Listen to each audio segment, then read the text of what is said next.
જય શ્રી કૃષ્ણ, રાધે રાધે. મિત્રો, બીજા અધ્યાયના સારાંશના 2 ભાગ તમે જોયા અને સાંભળ્યા હશે. હવે ત્રીજો ભાગ જાણી જોઈ અને સ્થિત પ્રજ્ઞના લક્ષણોને જુદો કરવાનો પ્રયત્ન કર્યો છે. એની પાછળનું કારણ એ છે કે મારું એવું માનવું છે કે ગીતાજીની અંદર જેટલું જ્ઞાન છે ને એમની હારોહારનું જ્ઞાન છે ને આ ભગવાને સ્થિત પ્રજ્ઞના લક્ષણોમાં આપી દીધું છે. આગળના પાછળના બધા જ અવતરણો ગીતાજી ખરેખર દરેક મનુષ્ય, કદાચ એવું બને કે કોઈ મનુષ્ય જ્ઞાની ન બની શકે, કદાચ એવું બને કે કોઈ મનુષ્ય કર્મયોગી ન બની શકે, પણ કોઈ પણ જગ્યાએ ગમે ત્યાં તમારે જો ખરેખર મનથી એકદમ પ્રસન્ન રહેવું હોય ને તો એના માટેનો એક અને માત્ર એક રસ્તો છે અને એ છે આ સ્થિત પ્રજ્ઞનો. દુનિયાના બધા જ દુઃખોથી આપણને દૂર લઈ જવાની તાકાત ધરાવે છે. આપણે 54માં શ્લોકથી ભગવાનને અર્જુન પ્રશ્ન કરે છે કે સ્થિત પ્રજ્ઞના કેવા કેવા લક્ષણો હોય છે, એ કેમ બોલે છે અને કેવી રીતથી બેસે છે, કેમ આચરણ કરે છે, હું જાણતો નથી. ખરેખર તો ભગવાને 53માં શ્લોકમાં એવું કીધું કે યોગમ અવાપ્સ્યસી, તું યોગને પ્રાપ્ત કરી લેશે, એમ તને યોગ પ્રાપ્ત થઈ જશે. એટલે અર્જુનને ઈચ્છા થઈ કે કદાચ હું જો એ પ્રમાણે બની જાઉં અને હું સ્થિત પ્રજ્ઞ હોઉં તો હું કેવો હોઉં. એટલે ભગવાનને એણે 4 પ્રશ્ન કર્યા એમ. અને એમના જવાબમાં 55માં શ્લોકથી ભગવાને બહુ સરસ મજાની વાત કરી. આખી દુનિયા, આખી પૃથ્વી અને મનુષ્યનું આખું જીવન છે ને એ દુઃખોથી ભરેલું છે. સુખ અને દુઃખનો સરવાળો એટલું જીવન છે, એટલે જીવન છે એવું લોકો કહે છે, પણ ખરેખર સુખનો ભાગ એમાં ખૂબ ઓછો છે. કેમ કે પ્રત્યેક ક્ષણે કુદરત આપણને સુખ આપે છે, પણ આપણે ભોગવી લીધેલી જિંદગીમાંથી એવી વસ્તુઓને યાદ કરીએ છીએ, એવી બાબતોને સંભાળીએ છીએ કે જેમને કારણે આપણને વર્તમાન પણ આપણે દુઃખી કરી નાખીએ છીએ. બીજું, વર્તમાનની અંદર સુખ છે, એ સુખ કેટલો સમય સુધી ટકવાનું છે, આમ નહીં થાય ને, આમ નહીં થાય ને, આટલા વર્ષો પછી આવું હશે ને, આવું વિચારી અને માણસ છે ભવિષ્યનો વિચાર કરી અને વર્તમાનના સુખને છે ને બગાડી નાખે છે. એટલે ખરેખર તો દુઃખથી ભરેલું છે. અને એક વાત છે કે આંસુ ઉપર આંખોના નખની થઈ નિશાની, એમ આ એમના જેવી ખરેખર એક વાત છે. અને એટલા માટે ભગવાને 54માં શ્લોકની શરૂઆતમાં એમ કીધું કે જો ખરેખર કોઈ પણ વ્યક્તિએ, એમાં ખાસ કરીને આ જમાનામાં એટલા બધા, ખાલી માત્ર આપણે થોડીવાર માટે ગીતાજીના મોહ અને મમતાને દૂર કરી અને એક પરિવારવાદ તરફ જઈએ તો આ બીજો અધ્યાય બહુ શીખવે છે. દરેક વ્યક્તિ એટલા બધા મોહની અંદર છે, એટલી બધી એમની અંદર એવી કામનાઓ છે, એટલી બધી ઈચ્છાઓ છે કે એક સાસુમાં એવું વિચારે છે કે મારી વહુ આમ જ કરવી જોઈએ, આવું જ હોવું જોઈએ. એક બાપ એવું વિચારે છે કે મારો દીકરો આવો હોવો જોઈએ, દીકરો એવું વિચારે છે કે મારો બાપ આમ વિચારવો જોઈએ, આવું વિચારવું જોઈએ. મિત્ર આમ કરે છે, પુત્ર આમ કરે છે. એમને કારણે આપણો ભારતનો એ સમાજ તૂટી રહ્યો છે કે જે સમાજમાં એટલી બધી શ્રેષ્ઠ ભાવનાઓ હતી, જ્યાં માતૃદેવો ભવ, પિતૃદેવો ભવ, આચાર્ય દેવો ભવ, અતિથિ દેવો ભવ, એવી શ્રેષ્ઠ ભાવનાઓ. માતા પિતાને તો દેવ માનતા, પણ કોઈ આંગણે આવ્યો છે એવા અતિથિને પણ દેવ માનવાની શ્રેષ્ઠ ભાવના હતી ને, ત્યાં એ ભારત દેશનો પરિવાર અત્યારે તૂટતો હોય એવું લાગે છે. એટલે ભગવાન એમ કહે છે કે પહેલાં તો તું કામનાઓને છોડી દે, એમ વિવિધ પ્રકારની કામનાઓને. અને એટલા માટે કહે છે કે પ્રજહાતિ યદા કામાન સર્વાન પાર્થ મનોગતાન. ભગવાને તો પાર્થને ઉદ્દેશીને કીધી છે, પણ ખરેખર અહીંયા દરેકને માટે ભગવાને વાત કરી કે અંદર તારા મનની અંદર રહેલી જ કામનાઓ જો પૂર્તિ નહીં થાય તો તું દુઃખી થઈશ, અને પૂર્તિ કરવા માટે સતત તું પ્રયત્નશીલ રહીશ, તો નહીં થઈ શકે. બીજું, તારું સુખ જો બીજાને આધારે હશે, તારા પુત્રને કારણે તારું સુખ હશે ને, તો તારો પુત્ર તારાથી છૂટો પડશે, નોખો રહેવા જશે તો તું દુઃખી થઈશ.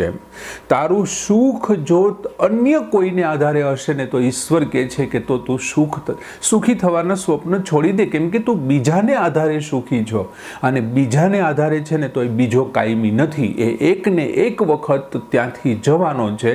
એ કાં તને છોડીને જશે, કાં કાયમને માટે, થોડી વાર માટે, અથવા તો પ્રત્યેક ક્ષણે આ બદલી રહ્યું છે. એટલે વસ્તુ, વ્યક્તિ કે સ્થળમાં સુખ નથી એ તું નક્કી કરી લે. તારે સુખ જોતું હોય તો ભગવાને એક બહુ સરસ મજાની વાત કરી કે તું બીજા ઉપર ડિપેન્ડ છો ને ત્યાં સુધી તને એ વસ્તુ નહીં પ્રાપ્ત થાય. પહેલું કામ તું કામનાઓને છોડી દે અને પછી ભગવાને એમ કીધું કે આત્મન્ય વાત બના તુષ્ટ. તું પોતે પોતાનામાં તું સંતુષ્ટ થવાનું શીખી જા. તું એક તારા માટે કાફી હોવો જોઈએ. બીજો તે દિવસે આ શ્લોક સમજાવતી વખતે પણ મેં તમને એક વાત કરી હતી કે મેં સમજાવું તો કિસે સમજાવું, કોઈ માનને કે લીએ તૈયાર નહીં, સ્વયં કે લીએ આપ ખુદ પર્યાપ્ત હો. તમે પોતે જ તમારા માટે, કેમ કે અંદર તમારી અંદર બેઠેલો શરીરી છે ને સમગ્ર બ્રહ્માંડનું સંચાલન કરી શકે એવો છે. જો એમની સાથે એક વખત તમારો નાતો બંધાઈ જશે ને, જો તુરિયાનો તાર જાગી જશે ને, તો ગંગા સતીના કહેવા પ્રમાણે કે જાગી ગયો જેને તુરિયાનો તાર, આઠે પ્રહર આનંદ મારે, તો આઠે પ્રહર આનંદ હશે. એમ ભગવાને બહુ સરસ મજાના 55મા શ્લોકમાં વાત કરી કે આત્મન્યવાત્મના તુષ્ટ સ્થિત પ્રજ્ઞ. અને જો તું પોતે તારી જાતમાં સ્થિર હશે, તારી જાતમાં તું સંતુષ્ટ હશે ને, તો તારી બુદ્ધિ અન્ય બાબતે વિચારશે જ નહીં.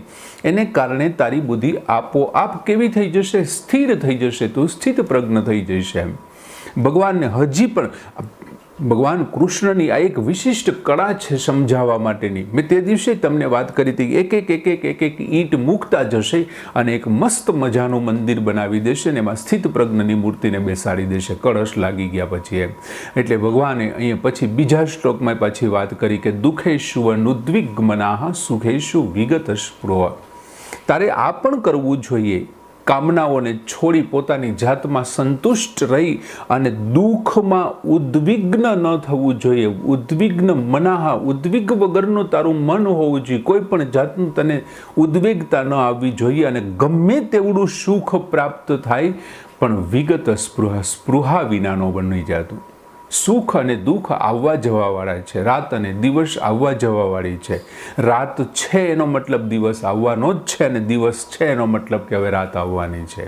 એટલે દુઃખ અને સુખ બંને આવવા જવાવાળા છે. એમને કારણે તું દુઃખી અને સુખી થવાનું છોડી દે. એકદમ સમભાવ તારામાં આવી જવો જોઈએ. અને ભગવાન પાછી બીજી વાત કરે છે કે વિતરાગ ભય ક્રોધ. એક તો રાગ એટલે કે આસક્તિ, ભય અને ક્રોધ એમનાથી રહિત બધાયા. એમ અને જે બધી જ પ્રકારનો, બધી જગ્યાએ તું સ્નેહ વગરનો થઈ જાય. જેટલામાં જેનામાં તું સ્નેહ રાખીશ ને એ તારા દુઃખનું કારણ હશે. માટે દરેક જગ્યાએ કોઈ વસ્તુ ઉપર સ્નેહ ન રાખ, કોઈ વ્યક્તિ ઉપર સ્નેહ ન રાખ, કોઈ સ્થળ ઉપર સ્નેહ, ઇવન ત્યાં સુધીનું કે તું તારા શરીર ઉપર પણ સ્નેહ ન રાખ. નકર એક શરીરમાં ક્યાંક સોજો આવશે, થોડુંક અમથું લાગશે, એક નયું પાક્યું હશે ને તો પણ એ દુઃખનું કારણ બની જશે. માટે બધે સ્નેહ વગરનો બની જાય. બીજું શુભાશુભ નાભિનંદતી. શુભ અને અશુભની બાબતમાં તો આનંદિત ન હોવો જોઈએ. અને જો તારામાં આ પ્રમાણે થશે, ગમે તેવું શુભ કે અશુભ પ્રાપ્ત થાય, અનુકૂળ કે પ્રતિકૂળ ગમે તેવી પરિસ્થિતિ હોય, ન અભિનંદતી, એનાથી પ્રસન્નતા કે દ્વેષ ન થવો જોઈએ. અને જો આવું થશે ને તો ભગવાન કહે છે કે તારી બુદ્ધિ સ્થિર થઈ જશે. અને ખૂબ જરૂરી છે આ અત્યારના કપરા કાળની અંદર, એટલા દરેક ક્ષણે, પ્રત્યેક ક્ષણે તમે મસ્ત મજાનું તમે કંઈક બહુ સારામાં સારી રીલ જોતા હો અને અંગૂઠાથી રીલ ઉપર કરો છો તો બીજી રીલ એવી આવશે કે જે તમારા મનને આઘાત પહોંચાડનારી હશે. જો એ બેમાંથી ગમે તે હોય પણ તને કંઈ ન થવું જોઈએ. નાભિનંદતી એવી વાત કરે તો તારી બુદ્ધિ સ્થિર થઈ જશે. ભગવાન બીજી વાત કરે છે કે ખરેખર શીખવું હોય, તમે દરેક જગ્યાએ તમે અનુકૂળ પરિસ્થિતિઓમાં તમે રહ્યો પણ તમને એમ લાગે કે અહીં મને ફસાઈ જઈશું, આમ થઈ જશે, તેમ થઈ જશે, ત્યારે ભગવાન એક સરસ મજાનું ઉદાહરણ આપ્યું હતું કાચબાનું કે કાચબો જેમ પોતાના અંગોને સંકોરી લે છે એમ ઇન્દ્રિયોને એમના વિષયોમાંથી તારે સંકોરી લેવું જોઈએ. વિષયોની સાથે તારી અને વિષયોમાંથી સંકોરી તો લીધા. ઘણા લોકો વિષયોમાંથી પોતાની ઇન્દ્રિયોને સંકોરી લે છે, પણ સતત એના મનની અંદર રસ છે ને એમના વિશે જ વિચારતા હોય છે, એની રસની નિવૃત્તિ નથી થતું. અને જો ભગવાને ચોખવટ કરી કે તું ખાલી એમને અદબ વાળીને બેસી જઈશ, મસ્ત મજાના મોટા મંડપના વ્યાસપીઠ ઉપર બેસી અને તારી ઇન્દ્રિયોને સંકોરી અને તું આધ્યાત્મિકતાની વાતો કરતો હશે, એમાં ના નહીં, પણ એ આધ્યાત્મિકની વાતોની સાથે સાથે તારા મનની અંદર જો ઇન્દ્રિયોના વિષયોમાં રસ હશે ને, તો એ ઇન્દ્રિયો પરાણે તારા મનને હરી લેશે. માટે તું જે કાંઈ આ કરી રહ્યો છે એમાંથી બચવા માટે અથવા હું જે કાંઈ છું એ માત્ર ને માત્ર આ જગન નિયંતાના પ્રતાપે છું, એમના આશીર્વાદથી છું, એમની મીઠી દ્રષ્ટિથી છું. જે કંઈ કરીએ છીએ હું ઉઠું છું અને મને યાદશક્તિ પાછી આપે છે, એમાં એમનો પ્રતાપ છે. યાર તમે વિચાર કરો, સવારે ઉઠી અને હું કોણ છું ત્યાંથી ખબર જ ન પડે તો એને બદલે આખી જન્મથી અત્યાર સુધીની મેમરી ભગવાન પાછી આપી દે છે. એટલે ભગવત પરાયણ થઈ અને બેસવું જોઈએ. બીજું, વિષયોના ચિંતન કરવાથી ભગવાને કીધું કે તું જો સતત વિષયોનું ચિંતન કરીશ ને તો શું થશે, તેસુ સંગહ ઉપજાયતે. ભગવાને એવું કીધું, એમાંથી તને આસક્તિ જાગશે. તમે કોઈ એક વ્યક્તિ વિશે સતત વિચાર્યા કરો ને એટલે વ્યક્તિ તમને ગમવા માંડવાનો છે. એ વ્યક્તિ તમને ગમાવો. કોઈ એક સ્થળ વિશે સતત વિચાર્યા કરો ને એટલે આસક્તિ જાગે. અને જો એક વખત તમારા મનમાં એમના પ્રત્યે આસક્તિ જાગીને એટલે એને પ્રાપ્ત કરવાની કામનાઓ સિદ્ધિ જાગી જશે. અને એ કામના પૂરી કરવામાં જો કોઈ અડચણ આવશે, પ્રતિકૂળતા આવશે ને તો તમે એમના ઉપર ક્રોધ કરશો. અને ક્રોધી માણસ તો સંમોહિત થઈ જાય, મોહિત થઈ જાય. શું કરવું શું ન કરવું, કિમ કર્તવ્ય વિમૂઢ બની જાય. અને સંમોહિત થયેલો માણસ છે ને, એમણે આગળ જેટલું કંઈ જ્ઞાન પ્રાપ્ત કર્યું છે, એમની પાસે જે નોલેજ છે સમાજમાં કેમ રહેવું, શું કરવું, આ તે અહીં આવું બોલાય કે ન બોલાય, સ્મૃતિ ભ્રંશાત, સ્મૃતિનો નાશ થઈ જાય. તમારું જ્ઞાન નાશ પામે, યાદશક્તિ તમારી જતી રહે. અને એ બધું જે યાદ રાખી અને તમે જે વર્તન કરો છો, તમારી પાસે જે જ્ઞાન છે એમને તમે સમાજમાં જે ઉપયોજન કરો છો, એ જ્ઞાનનું ઉપયોજન કરવાનું તમે ભૂલી જવાના છો. એમને કારણે બુદ્ધિનો નાશ થશે. અને ભગવાન કહે છે કે બુદ્ધિનો નાશ થતાં મહત્તત્વ નાશ પામે તો પ્રણશ્યતિ, સર્વનાશ થઈ જશે. તમે વિચાર કરો, આ બધું આમનાથી થાય છે. માટે રાગદ્વેષ વગરની ઇન્દ્રિયોથી વિષયોનું સેવન કરવું જોઈએ. તમારી ભગવાને ના નથી પાડી. ભગવાન એવું નથી કહેતા કે તું બધું છોડી અને અદબ વાળી અને મસ્ત મજાનું પદ્માસન વાળી અને તું સતત મારા નામનું જાપ કર કે આમ કર કે તેમ કર. એમની ભગવાન બેસવાનું કહે છે. ભગવત પરાયણ થઈને દરેક બાબતમાં તું ભગવત પરાયણ થઈ જા. પછી માત્ર સત્સંગ હોય તો નહીં, તું ગમે તું સારામાં સારું મૂવી જોવા બેઠો હોય ને તો પણ તું ભગવત પરાયણ થઈને બેસે. અને ભગવાન એમ કહે છે કે જો ઇન્દ્રિયોના વિષયોનું સેવન કરવા છતાં જો તારી ઇન્દ્રિયો રાગ દ્વેષ વગરની હશે, એટલે કે આસક્તિ અને દ્વેષ વગરની હશે, આસક્તિને કારણે તું કોઈનો સ્વીકાર કર અને દ્વેષને કારણે જો તું કોઈને જતું કરે છે ને, એવું નહીં કરવાનું. યાર બેયને સમભાવથી જોવાની વાત છે, બેયને સરખા ભાવથી જોવાની. અને જો એ રીતે તું જોઈશ, આપણે એમાં 4-5 ઉદાહરણો, સારા સારા ઉદાહરણો આપણે મૂક્યા હતા યાર, કે આપણા એવા ઘણા વ્યક્તિઓ થઈ ગયા, ઘણા બધા એવા સંતો થઈ ગયા કે જેણે રાગ અને દ્વેષથી વિયુક્તૈહી, રાગ અને દ્વેષ, જેમણે એ બધા લોકોએ સંસાર છોડ્યો છે ને તો દ્વેષને કારણે નથી છોડ્યો. રાજા ભર્તુહરિએ સંસાર દ્વેષને કારણે નથી છોડ્યો. એ જ પ્રમાણે બાકીના જેટલા લોકોએ સંસાર છોડી અને આગળ વધ્યા છે ને દ્વેષને કારણે નથી ગયા. બીજું, એમણે રાગને કારણે કંઈ અપનાવ્યું પણ નથી. એમ આપણે એમાં ઉદાહરણ જોયા હતા, નરસિંહ મહેતાના, સુદામાના, ગોરા કુંભારના, આ બધા ઉદાહરણ, સંત રોહિદાસનું ઉદાહરણ જોયું હતું. આ બાબતમાં વિનોબા ભાવેએ એક બહુ સરસ મજાની વાત કરી હતી તુકારામની. એમ કે ભગવદ પરાયણ થઈને બેસવું એટલે શું એમ. મેં તમને તે દિવસે વાત કરી હતી કે 28/2/1930 એમણે જેલની અંદર જે ભાષણ આપ્યું હતું ગીતાજી ઉપર, અને એ ભાષણમાં એમણે વાત કરી હતી ત્યારે રવિવારે કે એક વખત શિવાજીને ખબર પડી કે આ બહુ સારા ભક્ત છે અથવા બહુ સારા વિદ્વાન છે, એટલે એમની કંઈક શોભાયાત્રા કાઢી એમ. અને શોભાયાત્રા કાઢવામાં આવી ત્યારે જે તે સમયે તો તુકારામે સ્વીકારી લીધું, આ બધી વસ્તુ સ્વીકારી લીધી. પણ પછી એમણે એવું કીધું કે ભગવાન મને ખબર પડી ગઈ એમ કે આ મારી ભક્તિનો પ્રતાપ છે કે જેમને કારણે મને કોઈ બોલાવતું નહોતું, એમને બદલે મને આટલું બધું સન્માન મળે છે, મને પગે લાગે છે, સિંહાસન ઉપર બેસાડે અથવા શોભાયાત્રા કરે.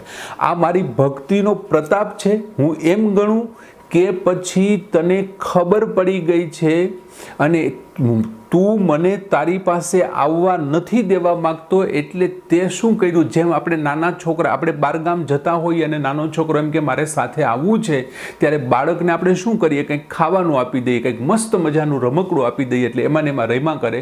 એટલે તુકારામ કહે છે કે તું એવું માને છે કે આ શોભાયાત્રાને અંબાડીમાં એમાં હું તુકારામને બેસવાની વ્યવસ્થા કરી દઉં એટલે મારાથી છેટો જાય. નહીં, એ તારી ભૂલ છે, મારે આ કાંઈ નથી જોતું, હું આમના માટે નથી કરતો. જો ભગવત પરાયણ થવાની વાત છે યાર, બહુ વિશિષ્ટ પ્રકારની ત્યાં વાત કરી છે. અને જો તમે રાગ અને દ્વેષ વગરની, રાગ દ્વેષ વિયુક્ત વિષયાન ઇન્દ્રિયસ ચરણ, એવો શબ્દ વાપર્યો હતો. રાગ દ્વેષ વિયુક્ત થઈ અને ઇન્દ્રિયોની અંદર જો તમે ચરશો અથવા તો તમે વિહાર કરશો તો શું થશે, સુખ કે દુઃખ આપનારા નહીં હોય. કેમ કે તમને રાગ દ્વેષ કોઈના પ્રત્યે છે જ નહીં. જ્યાં રાગ અને દ્વેષ આવે છે ને ત્યાં જ વાંધો આવે છે. અને જો રાગ દ્વેષ વગરની ઇન્દ્રિયો વગર તમે, રાગ દ્વેષ વગરની ઇન્દ્રિયોથી તમે સંસારના સુખ ભોગવતા હશો ને તો શું થશે, તો તમને આધ્યાત્મિક પ્રસન્નતા પ્રાપ્ત થશે. યાર તમે વિચાર તો કરો યાર, નરસિંહ મહેતાના એમના બધી બાબતોનો વિચાર કરો યાર, કે જેટલા લોકો સામે મળે છે, વાત કરે છે, દર વખતે ભાઈની ઘરે જમીએ છીએ, આ વખતે તમારી ઘરે આખી નાગરી નાતને આમંત્રણ આપી દીધું. અને સાંભળ્યું છે એ પ્રમાણે તમને હું વાત કરું છું, હાથમાં તપેલી લઈ અને હરિજનવાસમાં નીકળે છે, કોઈ બાકી ઘી નથી આપતું, અને માણસ આખી નાગરી નાતને આમંત્રણ આપી દીધું. કોઈ જાતનો રાગ દ્વેષ છે જ નહીં યાર. કેમ કે એની આધ્યાત્મિક પ્રસન્નતા એવડી હતી, એને શું ફેર પડે યાર, લોકો અહીં આવે કે ન આવે. અને પેલો એમ કહે છે કે અહીંયા તમે એક ભજન ગાઓ, એમ આટલું બધું ઘરે મોટું કામ છે અને અહીંયા ભજન ગાવા બેસી જાય, એમને ખબર નથી, તો પછી શું એક ભગવાન કૃષ્ણ ત્યાં બેસી શકવાના છે વૈકુંઠમાં? એ રહી શકે યાર? એને આવવી જ પડે વ્યવસ્થા કરવા માટે.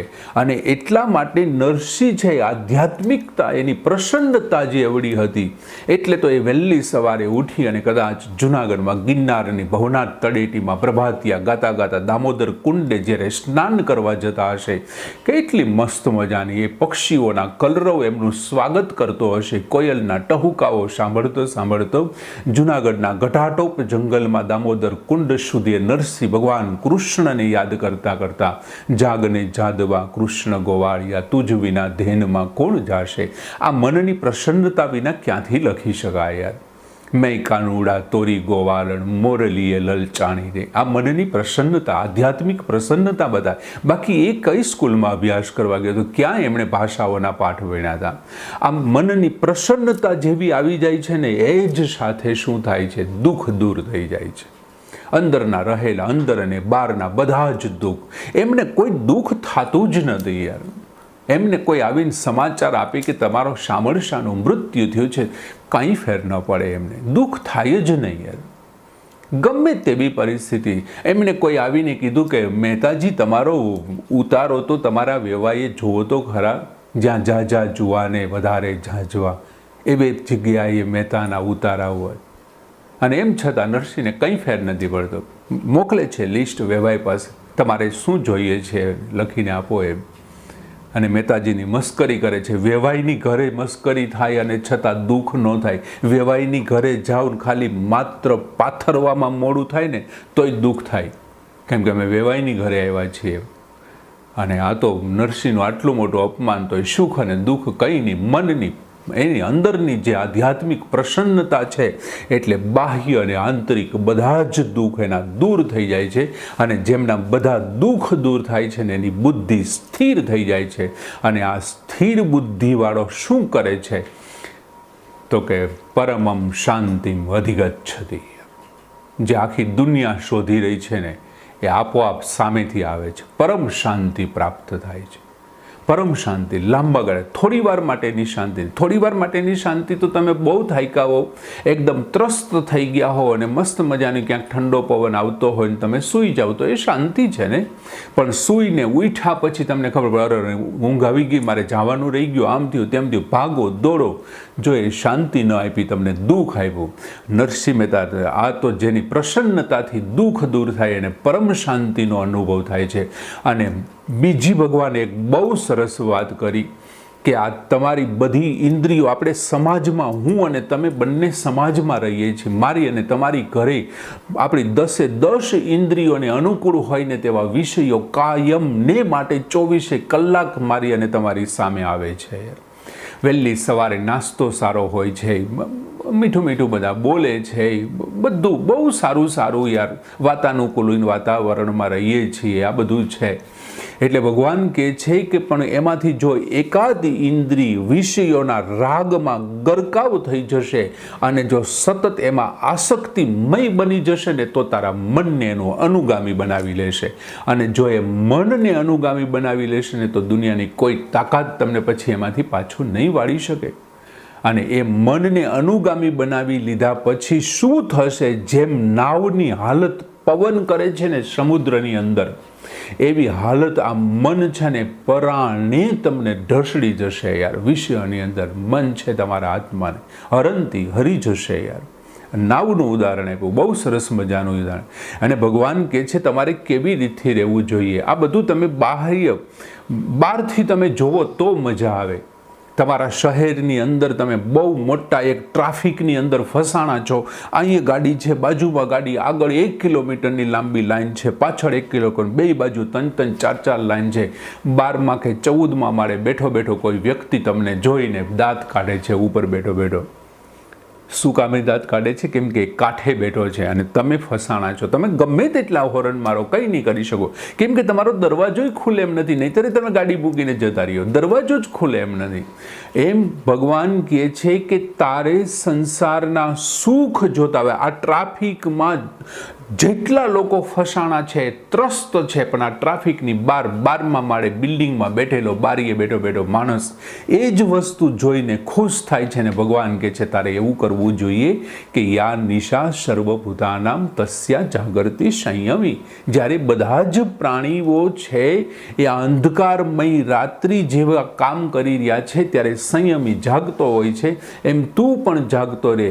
અને જ્યારે એ લોકો અતિ સાવધાન થઈને બીજાને છેતરવાનો અને ઢોંગ કરતા હોય છે ને, ત્યારે સંયમી વ્યક્તિએ એ વસ્તુને તારે રાત્રિ તરીકે મૂલવવી જોઈએ, વિનવવી જોઈએ, એનો મૂલ્યાંકન અર્થઘટન કરવું જોઈએ. એમ બાકી તારે સૂઈ નથી જવાનું એવા અર્થમાં વાત નથી કરી. બીજું ભગવાને 71મા શ્લોકમાં એમનાથી પણ વધારે, જાણે કે હવે મંદિર ઉપર કળશ ચડાવતા હોય તેમ, એ 71મો શ્લોક કળશ છે અને 72મો શ્લોક આ સાંખ્ય યોગ બીજા અધ્યાયનું છે ને 52 ગજની ધજા ફરકાવી દીધી ભગવાને યાર. બહુ સરસ મજાનું. 71મા શ્લોકમાં ભગવાને કીધું કે કામના, સ્પૃહા, મમતા અને અહમતા 4ને છોડી દે. યહ સર્વ કામાન. પછી બીજી વાત કરી નિસ્પૃહ, ત્રીજી વાત કરી નિર્મમઃ અને ચોથી વાત કરી નિરહંકાર. ખરેખર તો એક જ ખાલી નિરહંકાર હુંપણાને છોડી દઈએ ને એટલે મારા છૂટી જશે, એટલે મમતા આપોઆપ છૂટી જવાની. હું છું, મારે હિસાબે થયું, મેં કર્યું છે, આમ છે ને તેમ છે ને, એવું નહીં. ભગવાને તો ત્યાં જ કીધું 47મા શ્લોકમાં કર્મણી એવા અધિકાર હસ્તે માં ફલેશું કરતે, એકલે નથી કર્યું. હજારો કારણોએ આ ફળને પેદા કર્યું છે. તારું કામને એકલા કરવું એ એક ભગવાનની ઈચ્છા વિના એક તણખલું પણ ન હલે યાર, એક તણખલું પણ ન હલે. આખી દુનિયાને ઝુકાવવાવાળો આપણો એક બાજુનો પડોશી દેશ આખી દુનિયાને પોતાની અમીરાતથી ઝુકાવે છે અને હમણાં એક ભગવાનની સામે પ્રકૃતિની સામે પ્રયોગ કરવા ગયા અને તહસ નહસ કરી નાખ્યો યાર એકમાત્ર ક્ષણમાં. સત્યનારાયણની કથામાં આવે છે જડ ત્યાં સ્થળ અને સ્થળ ત્યાં જડ કરી દેવાની આમની પાસે તાકાત છે.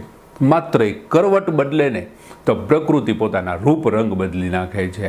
એટલે ભગવાન કહે છે કે તારી અહમતાને તું જો ગાળી નાખીશ ને એટલે મમતા આપોઆપ ગળી જશે. જો હું પણ નહીં હોય તો મારા નહીં હોય, અને હું પણ ન હોય તો તું કોના માટે કામના કરે? તું તો છો જ નહીં, પછી કામના કરવાની વાત ક્યાં છે? અને હું નથી, મારા નથી તો કોઈ સ્પૃહા નથી. એટલે ભગવાન કહે છે જો આવી પરિસ્થિતિ થઈ જશે ને તો એને બ્રાહ્મી સ્થિતિ કહેવાય. અને બ્રાહ્મી સ્થિતિ એક વખત જો આ 4 વસ્તુને છોડી દીધા પછીની તે જે પરિસ્થિતિ છે ને, એ પરિસ્થિતિનો મોટો ફાયદો એ છે કે તું ગમે તે કરતો હોય, ગમે તેવી અવસ્થામાં હોય, ગમે તે પર વર્તન કેમ નથી કરતો પણ તું એનાથી મોહિત નહીં થા. તું એનાથી મોહિત થશે જ નહીં. શું કામ? કેમ કે તું બ્રાહ્મી સ્થિતિને પ્રાપ્ત કરી લીધું છે. એક વખત લોખંડ છે એ પારસમણીને સ્પર્શ કરી ગયો છે ને, પછી ભલે દેખાવમાં લોખંડ જેવો લાગે છે પણ એમને કાટ નહીં ચડે, કેમ કે હવે સોનું થઈ ગયું છે. એમાં 4 અવસ્થાઓને જે બહાર નીકળી ગયા છે ને, એ બ્રાહ્મી સ્થિતિ છે અને મોહિત નહીં થાય. અને અંતિમ સમયે કદાચ આખી જિંદગી કાંઈ ન કર્યું હોય તો કાંઈ નહીં, પણ અંતિમ સમયે પણ જો એકાદ ક્ષણ પૂરતું પણ જો આનો પાઠ થઈ જશે ને તો પણ તને બ્રહ્મ નિર્વાણ પ્રાપ્ત થશે. ભગવાન વચનબદ્ધ છે. અંતકાલે અપી, અંતિમ સમયે પણ તો બ્રહ્મ નિર્વાણને તો પ્રાપ્ત કરી છે. બીજું મિત્રો, ઘણા હજારો લોકો રોજને માટે સ્થિત પ્રજ્ઞાના લક્ષણોનું પઠન કરે છે, પણ માત્ર પઠન કરવાનો કોઈ મતલબ નથી. એમની સાથે સાથે મનન પણ કરવું જોઈએ. આગળના શ્લોકની વાત કરી, આપુર્ય માણમ અચલમ પ્રતિષ્ઠમ. હમણાં જ મને એક બહેનનો મેસેજ મેં વાંચ્યો કે હું જ્યારે અધ્યાપન મંદિરમાં હતી ને ત્યારે અમારે આ પ્રાર્થનામાં બોલાતી. એમ વિચાર કરો કેટલી મજા હશે યાર પ્રાર્થનામાં બોલાતી. અને ભલે એ વખતે બધું થઈ ગયું, ઘણી સ્કૂલોમાં મેં પ્રાર્થનામાં આ જોયા છે શ્લોકો, સ્થિત પ્રજ્ઞાના લક્ષણો. પણ મિત્ર, શક્ય હોય ને ત્યાં સુધી ભગવાન કૃષ્ણએ જે અહીંયા અમૃત આપણને આપ્યું છે ને એને મમરાવજો, એને ચગરાવજો. એમ મજા આવશે. ઘણી વખત પશુઓ છે ને બહુ ઉતાવળે ખાઈ લે અને પછી નિરાતે બેઠા બેઠા તમે જોજો ગાય છે ને ઓગાળતી હોય છે, અંદર રહેલા ખોરાકને બહાર કાઢી નિરાતે ચાવતી હોય અને મોઢામાંથી મસ્ત મજાના સફેદ ફીણ પડતા હોય. એમ આપણે અંદર ઉતારેલું જ્ઞાન છે ને એને ચગવાડવું જોઈએ, જચવાડવું જોઈએ, એમને મનન કરવું જોઈએ, ચિંતન કરવું જોઈએ. આ જગન નિયંતાના ચરણોમાં કોટી કોટી વંદન સાથે અહીં બીજા અધ્યાયનો સારાંશનો 3જો ભાગ પૂરો કરીએ અને ભગવાનને વિનંતી કરીએ કે હે જગન નિયંતા, આ સ્થિત પ્રજ્ઞાના લક્ષણો અમારી અંદર તારી ઈચ્છા પ્રમાણે તારી કૃપાથી અમારી અંદર બેસાડ.